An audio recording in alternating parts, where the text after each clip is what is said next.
tal, chicos? Bueno, miren, tuve un problema técnico, ya se cortó la primera parte, esta va a ser la segunda. Vamos aquí a continuar con lo que estábamos platicando acerca del equilibrio dentro de un ecosistema. Y vamos a continuar en la página donde estábamos. Les comparto el libro digital. Bueno, aquí seguimos en la 248. Nos quedamos en que les estaba platicando acerca de que cuando en un ecosistema hay dos o más especies que tienen la misma función, hablemos de la función ecológica, se dice que son especies redundantes, ¿sí? Porque aunque son especies diferentes, hacen, digamos, la misma función. Pero, aún así, a pesar de tener especies que hacen la misma función, cuando tenemos un ejemplo, cambios ambientales, algunas situaciones especiales de clima, por ejemplo, pueden afectar más a unas especies que otras, de esas mismas que hacen la misma función, ¿sí? De modo que las especies sobrevivientes aseguran el funcionamiento del ecosistema, ¿sí? Aseguran ese equilibrio. Nos están hablando de que aunque existan especies redundantes dentro de un ecosistema, aquellas que hacen la misma función son especies diferentes. Cuando se presenta alguna situación difícil en la naturaleza, algunas especies van a resentir más que otras. Y las que resientan pueden llegar a morir, pero el ecosistema se va a proteger como con las especies que van a sobrevivir. De esas especies redundantes, las especies que puedan sobrevivir a algún evento difícil ambiental van a ayudar a mantener el equilibrio en el ecosistema, ¿sí? Aquí estamos hablando, fíjense, indirectamente, de la importancia de la diversidad biológica o biodiversidad, ¿sí? Por eso esto es la importancia de la biodiversidad. Nos ayuda a estabilizar el funcionamiento de los ecosistemas cuando hay, nos dice aquí incluso el libro, fluctuaciones ambientales, o sea, situaciones especiales, cambios incluso drásticos dentro de un ecosistema por cuestiones ambientales, ¿sí? Por eso es la importancia de la biodiversidad. No se debe entender que cuando tenemos especies redundantes, recuerden que son aquellas que aunque son especies diferentes tienen la misma función, que aunque existan especies redundantes, no quiere decir que unas están duplicando la función o están haciendo la misma función. Entonces ustedes dirán, bueno, ¿para qué existen esas especies si hacen la misma función? Ah, miren, incluso el ecosistema de esa manera se protege, incluso la naturaleza de esa manera se protege el equilibrio y el funcionamiento. Al existir esas especies, que ya les comentaba, cuando hay alguna fluctuación ambiental, alguna situación drástica, algún evento drástico en la naturaleza, de esas especies, recuerden, algunas las van a resentir y pueden morir por esos eventos, pero las especies que vivan, que soporten esos eventos, van a ayudar a mantener el equilibrio, ¿sí? Si no existieran esas especies redundantes y se presentara algún evento natural difícil dentro de un ecosistema, las especies pudieran fallecer y al fallecer el ecosistema va a resentir, porque ya no hay especies que hacían esa función. Entonces, como van a desaparecer esas especies, el ecosistema va a tener fluctuaciones también y va a tener un desequilibrio. Es por eso la importancia de las especies redundantes y sobre todo es por eso la importancia de la biodiversidad. Acuérdense. Por eso, creo yo lo han escuchado ese tema en muchos lugares, la importancia de la biodiversidad, la diversidad biológica, ¿sí? Aquí ahorita les voy a compartir gráficamente este concepto.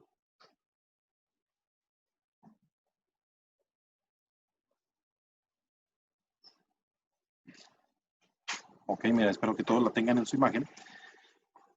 Aquí tengo muchos ejemplos de diversidad biológica en el caso de plantas. Aquí tengo una imagen un poco más agrandada. Pero básicamente esto es la diversidad biológica, chicos. La diversidad de especies de plantas, en este caso, espero que también esto lo puedan ver ustedes en su pantalla, y la diversidad de especies, en este caso de animales, ¿sí?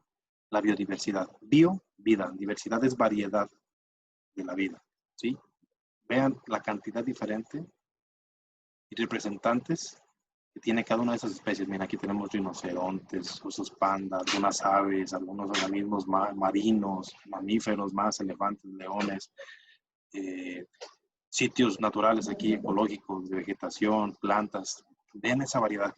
Acuérdense, por lo que entonces hemos estado hablando ahorita, podemos definir y determinar que a mayor diversidad de especies, mayor estabilidad va a tener un ecosistema. ¿Por qué? Porque estamos hablando a mayor diversidad de especies y cuando se presenten variaciones ambientales que puedan afectar al ecosistema, el ecosistema va a estar mejor preparado y va a poder soportarlo. Algunas especies van a poder resentir esos cambios y fallecer, pero va a haber otras especies con funciones similares que van a ayudar a mantener el funcionamiento y el equilibrio en el ecosistema. Fíjense, chicos, la importancia de la diversidad biológica. ¿Sí? Muy bien, vamos a regresar al libro.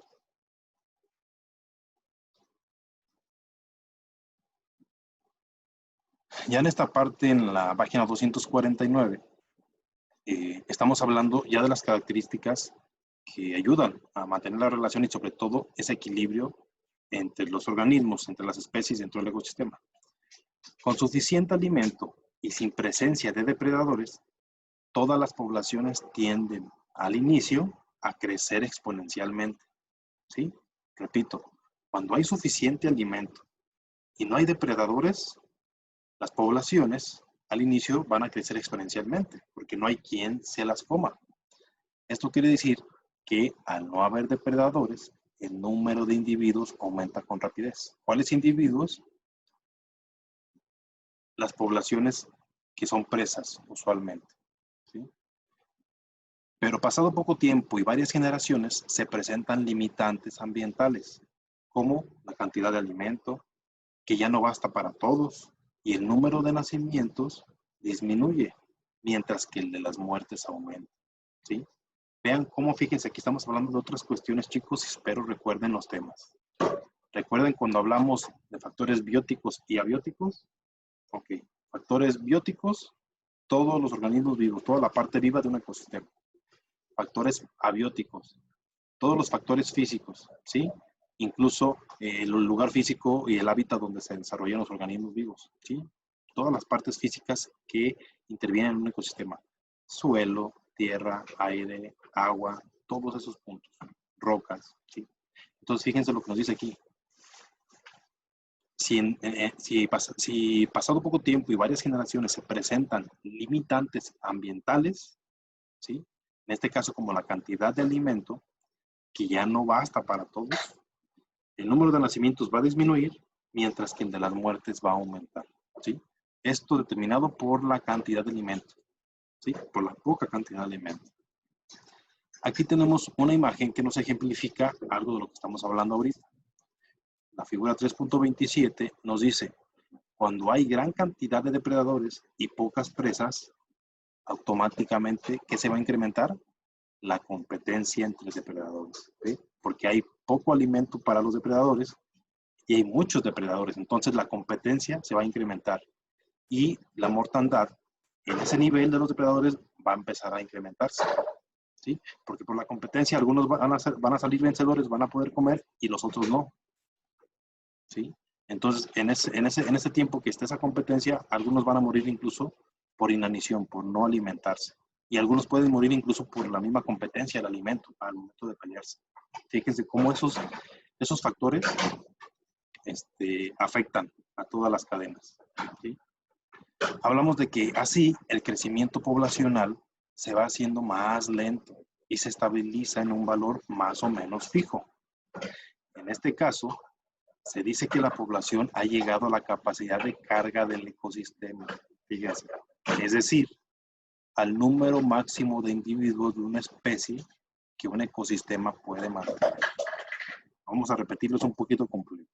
Se dice, con todo lo que ya les platiqué, hablamos de que entonces el crecimiento poblacional, ¿sí? O sea, nacimientos de alguna de las especies se va haciendo más lento, van a crecer más lento, ¿sí?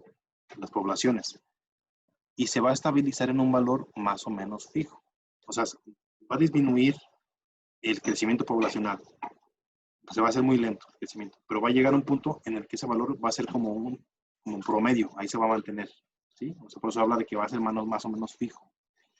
Dice, cuando hablamos de esa situación, hablamos de que en este caso se dice que la población de tal especie que se desarrolla, que su crecimiento es lento, se habla entonces de que la población ha llegado a la capacidad de carga del ecosistema, ¿sí? Es decir, al número máximo de individuos de una especie que un ecosistema puede mantener. ¿A qué se refiere? Hablábamos de la poca cantidad de alimento presente para los depredadores. Esto, acuérdense, afecta a los depredadores ¿en qué sentidos? Que el número de nacimientos disminuye mientras que las muertes aumentan, ¿sí? Entonces, como disminuyen los nacimientos, el crecimiento en este caso hablemos de los leones, el crecimiento de los leones va a ser muy lento, no va a crecer a una velocidad estándar, se va a hacer muy lento. Tan lento que va a llegar a un punto en el que se va a estabilizar, digamos, se va a hacer estándar. Ese crecimiento de población, digamos, va a durar, va a ser constante. Un ejemplo, al año, si antes tenían, un ejemplo, 100 nacimientos de leones al año y su población así estaba creciendo al año, por esta situación del poco alimento va a disminuir. Y un ejemplo, va a empezar de ser 100 al año, va a llegar a un punto en que van a ser nada más 10 al año. Entonces el desarrollo de la población se disminuye y se va a mantener en 10 al año de los nacimientos, del crecimiento poblacional de los leones, ¿sí? Entonces, cuando pasa esa situación con los leones, se habla de que hablamos de ese concepto, la capacidad de carga del ecosistema,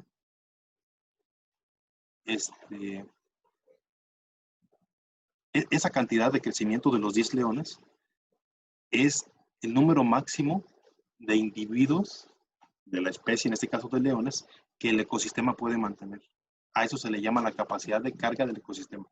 Cuando pasa esa situación y el crecimiento de los leones se hace muy lento y se mantiene, digamos, en 10 leones por año, ahí estamos hablando de la capacidad de carga de ese ecosistema, de la sabana, ¿sí?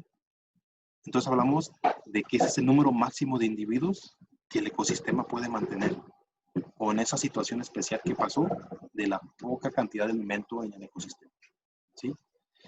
Y eso es lo que hace el ecosistema. Cuando hay alguna fluctuación, alguna afectación al ecosistema, en este caso el poco alimento, por alguna situación que pasó, no sé, podemos pensar en algo, hubo un mega incendio apocalíptico, gigantesco, y acabó con el ecosistema de la sabana, entonces el alimento que usualmente había disminuyó, la cadena trófica se afecta y los depredadores por tal también se afectan. Entonces el ecosistema, haz de cuenta que se acomoda todo y el ecosistema dice, ¿sabes qué, leones? Tú tenías un crecimiento de 100 leones al año, ahora solamente vas a tener 10, es lo que te puedo mantener. Y así se va a tener mucho tiempo hasta que el ecosistema se empiece a recuperar. Y a eso, chicos, recuerden, se le llama capacidad de carga del ecosistema. ¿Sí? Bueno, espero que me haya explicado sobre esta parte porque sí es un poquito compleja. Pero bueno, seguimos y hablamos de que los ecólogos han estudiado las interacciones entre depredadores y presas y han encontrado que su relación tiene ciclos. Chéquense, chicos, esto es muy interesante. Si en un hábitat los depredadores son, digamos, muy eficaces para obtener su presa, la población de las presas va a disminuir, ¿sí? Si los depredadores son muy buenos para cazar y hacerse de las presas fácilmente, las presas van a disminuir. Sin embargo, cuando esto ocurre, el alimento para los cazadores va a escasear para los depredadores, por lo que la población de depredadores también va a empezar a disminuir, ¿sí? Pongamos el ejemplo de los mismos, de los leones y hablemos de gacelas, ¿sí? Ahí en la sabana.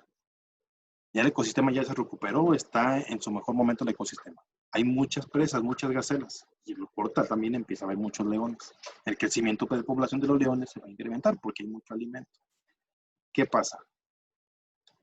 Si los leones se hacen muy eficaces en su casa, van a comenzar a matar y a matar gacelas, a alimentarse de ellas, porque las cazan fácilmente. ¿Qué va a pasar con esto? Que entonces el alimento, las gacelas van a empezar, su población va a disminuir, va a disminuir, va a disminuir. Entonces cada vez va a haber menos alimento para los leones que ya existen, ¿sí? Cuando empieza a disminuir las presas, que son las gacelas, va a haber un punto en también que los leones van a decir, ay, ya no hay tantas gacelas.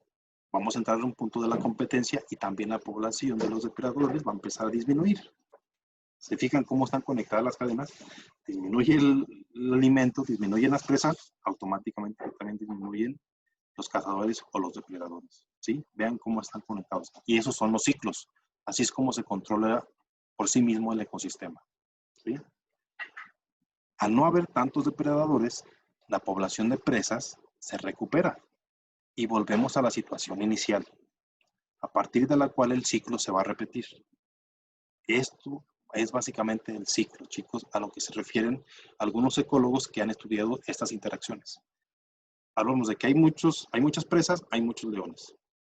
Los leones son muy eficaces para cazar y empiezan a cazar y alimentarse de las gacelas. Automáticamente la población de gacelas empieza a disminuir. Va a haber un momento entonces en que también la población de leones va a disminuir. ¿Sí? Y vamos a llegar podemos llegar a una capacidad de carga del ecosistema. ¿Sí? Acuérdense, que es cuando dicen el máximo que el ecosistema puede mantener de individuos de leones. Cuando llegamos a ese punto, el ecosistema, y según su equilibrio y su funcionamiento, empieza otra vez a recuperarse. Va a haber un momento en que se va a recuperar. Porque como ya no va a haber muchos depredadores, va a llegar un punto en que se van a igualar con las presas van a empezar otra vez a crecer su población, y hay algún momento en que otra vez los depredadores, otra vez al mismo ritmo que las presas crecen su población, también los depredadores van a crecer, ¿sí? Y otra vez llegan a otro nivel y vuelve a iniciar el ciclo. Muchas presas, muchos depredadores, disminuye población de presas, disminuye población de depredadores. Se recupera el ecosistema, vuelve a haber presas, vuelve a haber depredadores. Y así va a continuar el ciclo dentro del ecosistema, en la relación depredador-presa, ¿sí? Por eso hablamos de que ambas poblaciones, de las presas y de los depredadores, fluctúan en la cantidad de individuos que tienen a través de los ciclos, ¿sí? En todo eso que les platiqué, siempre va a haber una variación de la cantidad, ¿sí? De la población. Y lo que les explicaba, disminuye uno, disminuye el otro. Aumenta uno, aumenta el otro. Pero siempre dependiendo de las presas, ¿sí? Que son los que alimentan a los consumidores secundarios, terciarios, cuaternarios, que son los depredadores. Ok. Aquí el libro nos dice, queda preguntarnos, ¿por qué es importante que funcione un ecosistema? Por una parte, por su impresionante valor estético, simplemente hasta la cuestión visual. Es hermoso ver un ecosistema equilibrado, ¿sí?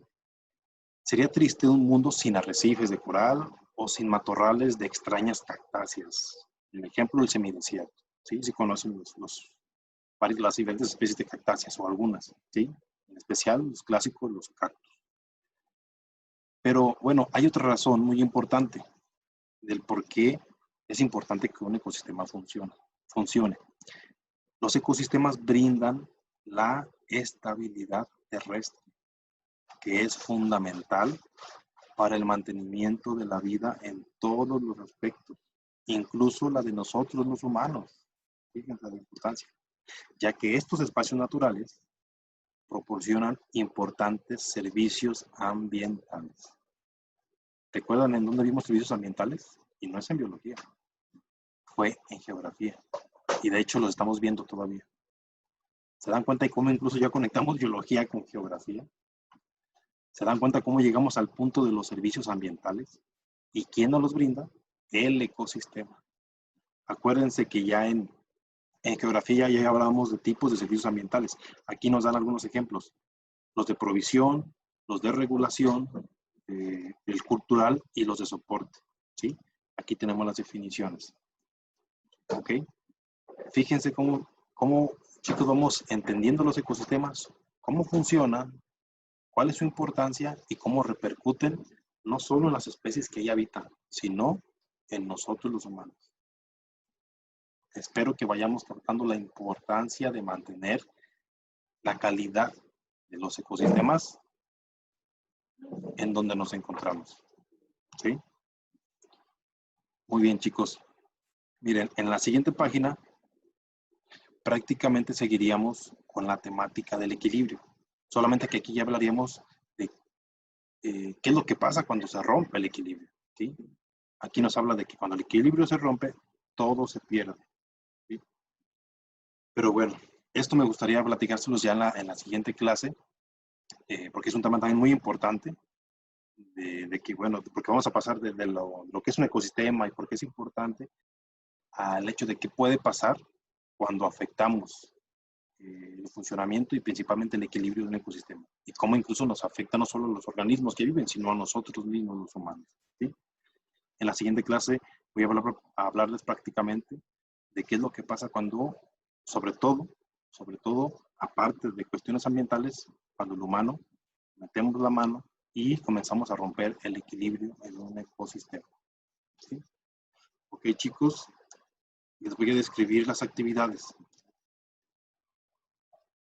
La primera actividad, de hecho, está en la página 251. ¿Sí? Y es básicamente la actividad misma que ahí se describe. Se las voy a leer rápidamente. Dice, considera, vamos a hacerlo de manera individual, estas situaciones hipotéticas y responde lo que sucedería en cada caso. Prácticamente son 3 preguntas. La primera pregunta de esta actividad dice, ¿qué les pasaría a las poblaciones de presas y depredadores si los recursos se limitaran drásticamente? ¿Sí? ¿Qué le pasaría a las presas, como en el caso que hablamos ahorita del ejemplo, a las gacelas y a los depredadores, a los leones? ¿Qué les pasaría a esas poblaciones si los recursos se limitaran drásticamente? ¿Sí?